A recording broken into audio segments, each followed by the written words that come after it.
नेक औरत एक रोशन चिराग की मानिद होती है, क्योंकि उसने बहुत सी आने वाली नस्लों की तरबियत ऐसी करनी होती है जो अंधेरे में रोशन रहे। उसके बरक्स बुरी औरत जलती आग की मानिद है, जो नस्लों को कोयला बना देती है। पता है, नेक औरत घर को जन्नत और बुरी औरत घर को जहन्नम बना देती है। औरत नाम है उस हस्ती का जो बेटी बने तो घर खुशियों का गहवारा बनता है, बहन के रूप में सामने आए तो भाइयों की गमखार बनती है, बीवी के रंग में मुजस्सम हो तो घर को जन्नत बनाती है,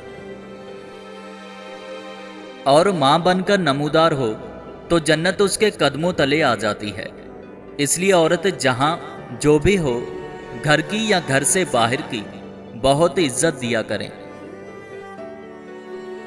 अपनी औलाद की बेहतरीन तालीम और तरबियत की फ़िक्र करो, सहूलतों की नहीं। परिंदे अपने बच्चों को परवाज का फन सिखाते हैं, घोंसले बनाकर नहीं देते। अगर जिंदगी का साथी कभी लाचार हो जाए, चाहे वो इंसान हो या जानवर, उसको छोड़ा नहीं जाता बल्कि संभाला जाता है और उसको इस काबिल बनाया जाता है कि वो एक दफ़ा फिर से आपके साथ जिंदगी का सफ़र शुरू कर सके। मर्द अगर करीब से औरत की दो चीज़ें देख ले तो वो उस पर आशिक हो जाता है। नंबर 1 आंखें, नंबर 2 हुस्न।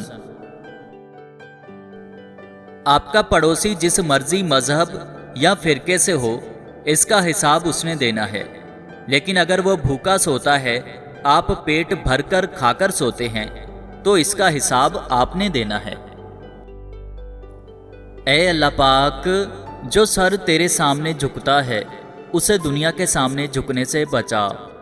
ऐ अल्लाह पाक, जो हाथ तेरे सामने फैलते हैं उन्हें बंदों के आगे फैलने से बचा। आमीन सुम आमीन।